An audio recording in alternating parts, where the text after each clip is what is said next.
श्रीमद्भागवत महापुराण एकादश स्कंद अध्याय 28 परमार्थ निरूपण। भगवान श्री कृष्ण कहते हैं, उधर जी यद्यपि व्यवहार में पुरुष और प्रकृति, दृष्टा और दृश्य के भेद से दो प्रकार का जगत जान पड़ता है, तथापि परमार्थ दृष्टि से देखने पर यह सब एक अधिष्ठान स्वरूप ही है। इसलिए किसी के शांत, घोर और मूढ़ स्वभाव तथा उसके अनुसार कर्मों की न स्तुति करनी चाहिए और न निंदा। सर्वदा अद्वैत दृष्टि रखनी चाहिए।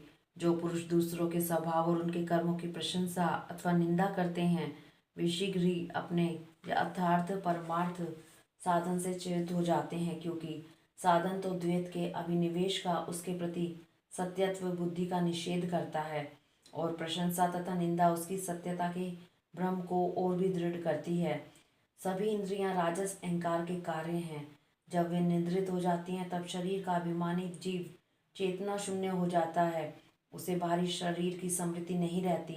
उस समय यदि मन बच रहा, तब तो वह सपने के झूठे दृश्यों में भटकने लगता है, और वह भी लीन हो गया, तब तो जीव मृत्यु के समान गाढ़ निद्रा सुषुप्ति में लीन हो जाता है।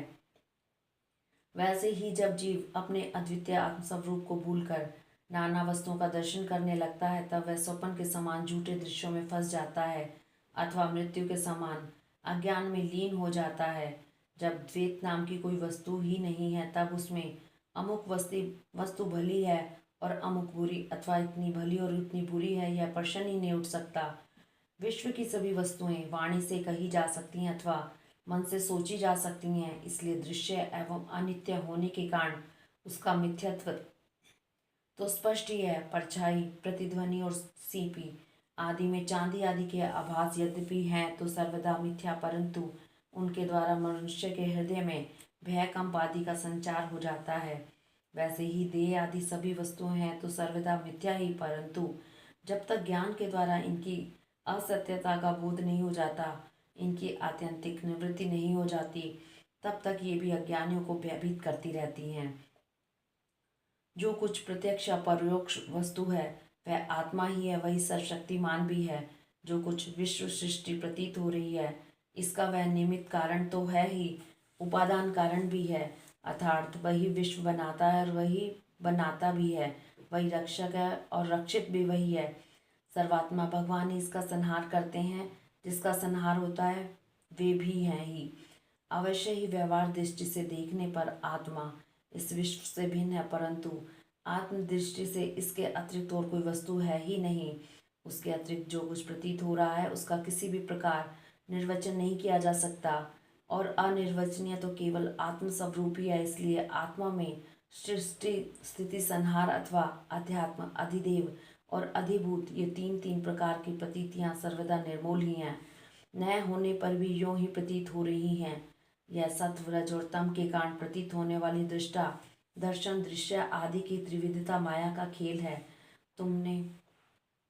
मैंने ज्ञान और विज्ञान की उत्तम स्थिति का वर्णन किया है। जो पुरुष मेरे इन वचनों का रहस्य जान लेता है, वह न तो किसी की प्रशंसा करता है और न निंदा। वह जगत में सूर्य के समान समभाव से विचरता रहता है। प्रत्यक्ष, अनुमान, शास्त्र और आत्मानुभूति आदि सभी प्रमाणों से यह सिद्ध है कि यह जगत उत्पत्ति विनाशशील होने के कारण अनित्य एवं असत्य है। यह बात जानकर जगत में असंग भाव से विचरना चाहिए। उद्धव जी ने पूछा, भगवान, आत्मा है दृष्टा और देह है दृश्य। आत्मा स्वयं प्रकाश है और देह है जड़। ऐसी स्थिति में जन्म मृत्यु रूप संसार न शरीर को हो सकता है और न आत्मा को, परंतु इसका होना भी उपलब्ध होता है, तब यह होता किसे है? आत्मा तो अविनाशी, प्राकृतिक, अप्राकृतिक गुणों से रहित, शुद्ध, स्वयं प्रकाश और सभी प्रकार के आवरणों से रहित है, तथा शरीर विनाशी, सगुण, अशुद्ध, प्रकाश और आवृत है। आत्मा अग्नि के समान प्रकाशमान है तो शरीर काठ की तरह सचेतन। फिर यह जन्म मृत्यु रूप संसार है किसे? भगवान ने कहा, प्रिय उद्धव, संसार का अस्तित्व नहीं है, तथापि जब तक देह, इंद्रिय और प्राणों के साथ आत्मा की संबंध भ्रांति है, तब तक अविवेकी पुरुष को वह सत्य सा स्फुरित होता है। जैसे स्वप्न में अनेकों विपत्तियां आती हैं पर वास्तव में है नहीं, फिर भी स्वप्न टूटने पर उनका अस्तित्व नहीं मिटता, वैसे ही संसार के न होने पर भी उसमें प्रतीत होने वाले विश्व का चिंतन करते रहते हैं, उनके जन्म मृत्यु रूप संसार की निवृत्ति नहीं होती। जब मनुष्य स्वप्न देखता रहता है तब नींद टूटने के पहले उसे बड़ी बड़ी विपत्तियों का सामना करना पड़ता है, परंतु जब उसकी नींद टूट जाती है वह जग पड़ता है तब न तो स्वप्न की विपत्तियां रहती हैं, न उसके कारण होने वाले मोह आदि विकार। अहंकार ही शोक, हर्ष, भय, क्रोध, लोभ, मोह, स्पृहा और जन्म मृत्यु का शिकार बनता है। आत्मा से तो इसका कोई संबंध ही नहीं है। देह, इंद्रिय, प्राण और मन में स्थित आत्मा ही जब उनका अभिमान कर बैठता है, उन्हें अपना स्वरूप मान लेता है, तब उसका नाम जीव हो जाता है। उस सूक्ष्म अति सूक्ष्म आत्मा की मूर्ति है गुण और कर्मों का बना हुआ लिंग शरीर। उसे ही कहीं सूत्र आत्मा कहा जाता है और कहीं महतत्व। उसके और भी बहुत से नाम हैं। वही काल रूप परमेश्वर के अधीन होकर जन्म मृत्यु रूप संसार में इधर उधर भटकता रहता है। वास्तव में मन, वाणी, प्राण और शरीर अहंकार के ही कार्य हैं। यह है तो निर्मूल, परंतु देवता, मनुष्य आदि अनेक रूपों में इसकी प्रतीति होती है। मननशील पुरुष उपासना की शान पर चढ़कर ज्ञान की तलवार को अत्यंत तीखी बना लेता है और उसके द्वारा देह, अभिमान का, अहंकार का मूल उच्छेदन करके पृथ्वी में निर्द्वंद होकर विचरता है। फिर उसमें किसी प्रकार की आशा तृष्णा नहीं रहती। आत्मा और अनात्मा के स्वरूप को पृथक पृथक भली भांति समझ लेना ही ज्ञान है, क्योंकि विवेक होते ही द्वैत का अस्तित्व मिट जाता है। इसका साधन है तपस्या के द्वारा हृदय को शुद्ध करके वेद आदि शास्त्रों का श्रवण करना। इनके अतिरिक्त श्रवण अनुकूल युक्तियाँ, महापुरुषों के उपदेश और इन दोनों से अविरुद्ध स्वानुभूति भी प्रमाण है। सबका सार यही निकलता है कि संसार के आदि में जो था, अंत में जो रहेगा और इसका मूल कारण और प्रकाशक है, वही अद्वितीय उपाधि शून्य परमात्मा बीच में भी है। इसके अतिरिक्त और कोई वस्तु नहीं है। सोने से कंगन, कुंडल आदि बहुत से आभूषण बनते हैं, परंतु जब वे गहने नहीं बनते थे तब भी सोना था, और नहीं, जब नहीं रहेंगे तब भी सोना रहेगा। इसलिए उसके बीच में उसके कंगन, कुंडल आदि अनेकों नाम रखकर व्यवहार करते हैं, तब भी यह सोना ही है। ठीक ऐसे ही जगत का आदि, अंत और मध्य मैं ही हूँ। वास्तव में मैं ही सत्य तत्व हूँ। मन की 3 अवस्थाएं होती हैं, जागृत, स्वप्न और सुषुप्ति। इन अवस्थाओं के कारण 3 ही गुण हैं, सत्व, रज और तम। और जगत के 3 भेद हैं, अध्यात्म, अधिभूत और अधिदेव। ये सभी त्रिविधाएं जिसकी सत्ता से सत्य के समान प्रतीत होती हैं, और समाधि आदि में यह त्रिविधता न रहने पर भी जिनकी सत्ता बनी रहती है, वह तुरीयत्व इन तीनों से परे है। इसमें अनुगत और चौथा ब्रह्म तत्व ही सत्य है, जो उत्पत्ति से पहले नहीं था और प्रलय के पश्चात भी नहीं रहेगा। ऐसा समझना चाहिए कि बीच में भी वह है नहीं, केवल कल्पना मात्र, नाम मात्र ही है। यह निश्चित सत्य है कि जो पदार्थ जिससे बनता है और जिसके द्वारा प्रकाशित होता है, वही उसका वास्तविक स्वरूप है, वही उसका परमार्थ सत्ता है। यह मेरा दृढ़ निश्चय है। यह जो भी विकार में राजस सृष्टि है, यह न होने पर भी दिख रही है। यह स्वयं प्रकाश ब्रह्मा ही है। इसलिए इंद्रिय, विषय, मन और पंचभूत आदि जितने चित्र विचित्र नाम रूप, उनके रूप में ब्रह्म ही प्रतीत हो रहा है। ब्रह्म विचार के साधन है श्रवण, मनन, निधि, ध्यान, आसन और स्वानुभूति। उसमें सहायक है आत्मज्ञानी गुरुदेव। इनके द्वारा विचार करके स्पष्ट रूप से देह आदि अनात्म पदार्थों का निषेध कर देना चाहिए। इस प्रकार निषेध के द्वारा आत्मविषयक संदेहों को छिन्न भिन्न करके अपने आनंद स्वरूप आत्मा में ही मगन हो जाए और सब प्रकार की विषय वासनाओं से रहित हो जाए। निषेध करने की प्रक्रिया यह है कि पृथ्वी का विकार होने के कारण शरीर आत्मा नहीं है। इंद्रिय, उनके अधिष्ठात्र देवता, प्राण, वायु, जल, अग्नि तथा मन भी आत्मा नहीं है, क्योंकि इनका धारण पोषण शरीर के समान ही अन्न के द्वारा होता है। बुद्धि, चित्त, अहंकार, आकाश, पृथ्वी, शब्द आदि विषय और गुणों की साम्य अवस्था प्रकृति भी आत्मा नहीं है, क्योंकि ये सब के सब दृश्य एवं जड़ हैं। जिसे मेरे स्वरूप का भली भांति ज्ञान हो गया है, उसकी वृत्तियां और इंद्रियां यदि समाहित रहती हैं तो उनसे लाभ क्या है, और यदि वे विक्षिप्त रहती हैं तो उससे हानि भी क्या है, क्योंकि अंतःकरण और बाह्यकरण सभी गुणमय हैं और आत्मा से इनका कोई संबंध नहीं है। आकाश में बादलों के छा जाने अथवा तितर बितर हो जाने से सूर्य का क्या बनता बिगड़ता है। वायु आकाश को सुखा नहीं सकती, आग जला नहीं सकती, जल भिगो नहीं सकता, धूल धुएं मटमैला नहीं कर सकते, ऋतुओं के गुण सर्दी गर्मी आदि उसे प्रभावित नहीं कर सकते। क्योंकि ये सब आने जाने वाले क्षणिक भाव हैं और आकाश इन सब का एक रस अधिष्ठान है।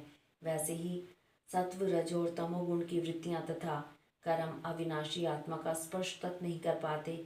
वह तो सर्वदा इनसे परे है। इनके द्वारा तो केवल वही संसार में भटकता है जो उसमें अहंकार कर बैठता है।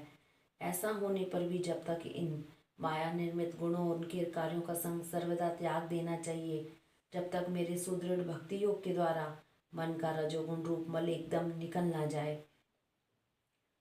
चिकित्सा न करने पर रोग का समूल नाश नहीं होता, वह बार बार उभर कर मनुष्य को सताया करती है। वैसे ही जिस मन की वासनाएं और कर्मों के संस्कार मिट नहीं गए हैं, जो स्त्री पुत्र आदि में आसक्त है, वह बार बार अधूरे योगी को बेधता रहता है और उसे कई बार योग भ्रष्ट भी कर देता है। देवताओं के द्वारा प्रेरित शिष्य पुत्र आदि के द्वारा किए हुए विघ्नों से यदि कदाचित अधूरा योगी मार्गच्युत हो जाए तो वह अपने पूर्व अभ्यास के कारण पुनः योग अभ्यास में लग जाता है। कर्म आदि में उसकी प्रवृत्ति नहीं होती।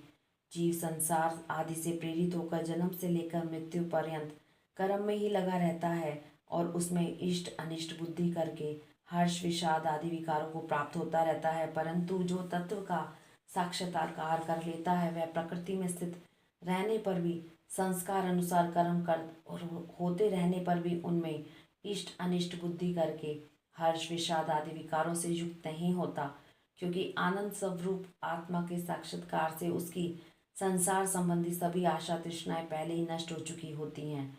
जो अपने स्वरूप में स्थित हो गया है, उसे इस बात का भी नहीं पता चलता कि शरीर खड़ा है या बैठा, चल रहा है या सो रहा है, मलमूत्र त्याग रहा है, भोजन कर रहा है अथवा कोई स्वाभाविक कर्म कर रहा है, क्योंकि उसकी वृत्ति तो आत्म स्वरूप में स्थित ब्रह्म आकार रहती है।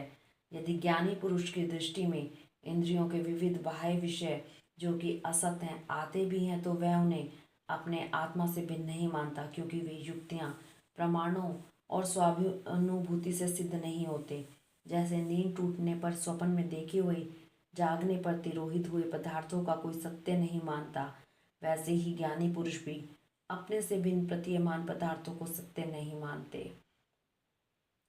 अनेकों प्रकार के गुण और कर्मों से युक्त देह, इंद्रिया आदि पदार्थ पहले अज्ञान के कारण आत्मा से अभिन्न मान लिए गए थे। उनका विवेक नहीं था। जब आत्मदृष्टि होने पर अज्ञान और उसके कार्यों की निवृत्ति हो जाती है, इसलिए अज्ञान की निवृत्ति ही अभिष्ट है। वृत्तियों के द्वारा न तो आत्मा का ग्रहण हो सकता है और न त्याग। इसलिए जैसे सूर्य उदय होकर मनुष्य के नेत्रों के सामने से अंधकार का पर्दा हटा देते हैं, किसी नई वस्तु का निर्माण नहीं करते, वैसे ही मेरे स्वरूप का दृढ़ अपरोक्ष ज्ञान पुरुष के बुद्धिगत अज्ञान का आवरण नष्ट कर देता है। वह इंद्र रूप से किसी वस्तु का अनुभव नहीं करता। आत्मा नित्य अपरोक्ष है, उसकी प्राप्ति नहीं करनी पड़ती। वह स्वयं प्रकाश है, उसमें अज्ञान आदि किसी प्रकार के विकार नहीं है। वह जन्म रहित है, कभी किसी प्रकार की वृत्ति में आरूढ़ नहीं होती, इसलिए अप्रमेय है। ज्ञान आदि के द्वारा उसका संसार भी नहीं किया जा सकता, संस्कार भी नहीं किया जा सकता। आत्मा में देश काल और वस्तुकृत परिच्छेदन न होने के कारण अस्तित्व, वृद्धि, परिवर्तन, हास और विनाश उसका स्पर्श भी नहीं कर सकते। सबकी और सब प्रकार की अनुभूतियां आत्म स्वरूप ही हैं। जब मन और वाणी आत्मा को अपना अविषय समझकर निवृत्त हो जाते हैं, तब वही सजातीय, विजातीय और स्वगत भेदों से शून्य एक अद्वितीय रह जाता है। व्यवहार दृष्टि से उसके स्वरूप का वाणी और प्राण आदि के प्रवर्तक के रूप में निरूपण किया जाता है। उधर जी अद्वितीय आत्म तत्व में अर्थहीन नामों के द्वारा विविधता मान लेना ही मन का भ्रम है, अज्ञान है। सचमुच यह बहुत बड़ा मोह है, क्योंकि अपने आत्मा के अतिरिक्त उस ब्रह्म का भी कोई अधिष्ठान नहीं है। अधिष्ठान सत्ता में अध्यस्त की सत्ता है ही नहीं, इसलिए सब कुछ आत्मा ही है। बहुत से पंडित अभिमानी लोग ऐसा कहते हैं कि यह पांच भौतिक वेद विभिन्न नामों और रूपों के रूप में इंद्रियों के द्वारा ग्रहण किया जाता है, इसलिए सत्य है। परंतु यह तो अर्थहीन वाणी का आडंबर मात्र है, क्योंकि तत्वतः जो इंद्रियों की पृथक सत्ता ही सिद्ध नहीं होती, फिर वे किसी को प्रमाणित कैसे करेंगी। यदि योग साधना पूर्ण होने के पहले ही किसी साधक का शरीर रोग आदि उपद्रव से पीड़ित हो, तो उसे इन उपायों का आश्रय लेना चाहिए। सर्दी गर्मी आदि को चंद्रमा सूर्य आदि की धारणा के द्वारा, वात आदि रोगों को वायु धारणा युक्त आसनों के द्वारा और ग्रह सर्पाधिकृत विघ्नों की तपस्या मंत्र एवं औषधि के द्वारा नष्ट कर डालना चाहिए। काम क्रोध आदि विघ्नों को मेरे चिंतन और नाम संकीर्तन आदि के द्वारा नष्ट करना चाहिए तथा पतन की ओर ले जाने वाले दंभ मद आदि विघ्नों को धीरे धीरे महापुरुषों की सेवा के द्वारा दूर कर देना चाहिए। कोई कोई मनस्वी योगी विविध उपायों के द्वारा इस शरीर को सुदृढ़ जीवावस्था में स्थिर करके फिर अणिमा आदि सिद्धियों के लिए योग साधन करते हैं, परंतु बुद्धिमान पुरुष ऐसे विचार का समर्थन नहीं करते, क्योंकि यह तो एक व्यर्थ प्रयास है। वृक्ष में लगे हुए फल के समान इस शरीर का नाश तो अवश्य है। यदि कदाचित बहुत दिनों तक निरंतर और आदर पूर्वक योग साधना करते रहने पर शरीर सुदृढ़ भी हो जाए, तब भी बुद्धिमान पुरुष को अपनी साधना छोड़कर उतने में ही संतोष नहीं कर लेना चाहिए। उसे तो सर्वदा मेरी प्राप्ति में के लिए ही संलग्न रहना चाहिए। जो साधक मेरा आश्रय लेकर मेरे द्वारा कही हुई योग साधना में संलग्न रहता है, उसे कोई भी विघ्न बाधा डिगा नहीं सकती। उसकी सारी कामनाएं नष्ट हो जाती हैं और वह आत्मानंद की अनुभूति में मग्न हो जाता है। हरि ओम तत्सत।